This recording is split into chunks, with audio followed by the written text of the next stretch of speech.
اعوذ بالله من الشیطان الرجیم. بسم الله الرحمن الرحیم. قوم امیدوارم جور صحتمند و سلامت باشین. تمامشون را خوش آمدید. من عزیزالله نواز هستم از وایس خزاره نیوز و امروز ما موجود هستیم در خانه یکی از قوم آمدیم که تازه از وطن سفر کردم در کویته.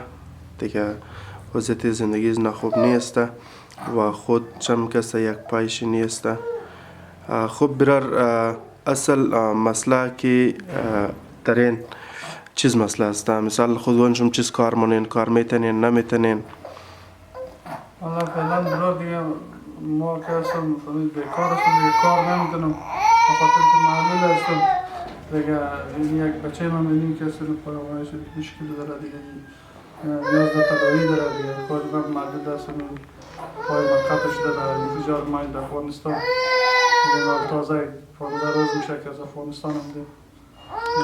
این خانه رو گرفتیم تو وضعیت خراب قرد نرم داره دیگه، از مجبوری دیگه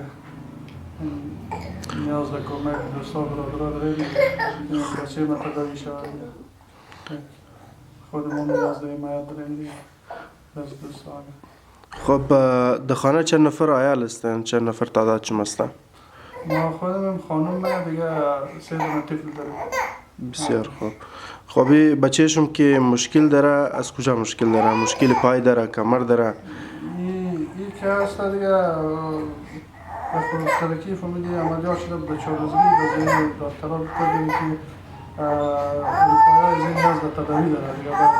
باید تراپی شود دیگه، شود پیش دکترها در خارج به پاکستان اینجا در افغانستان زمان باید دکترها پیش هفته که بره خوب میشه این نتیجه میده دیگه. اینا رمزو خطور بودیم اینجا مادیم دیگه بخاطر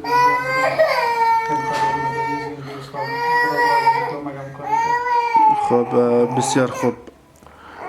قوم که خودگانشون شنیدین که برار مگه که ما خودم کسی معلول استم، یک پایم در انفجار از دست دادم، یک پای خوره و برای فعلا کارم نمیتونه.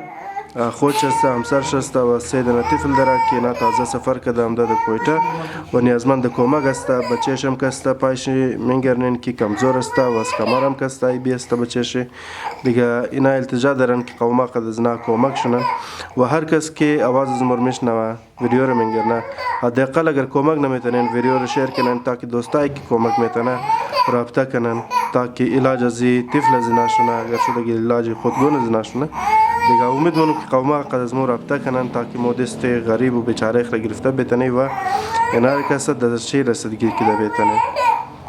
و سلام، وقتشون خوش، خدا حافظ.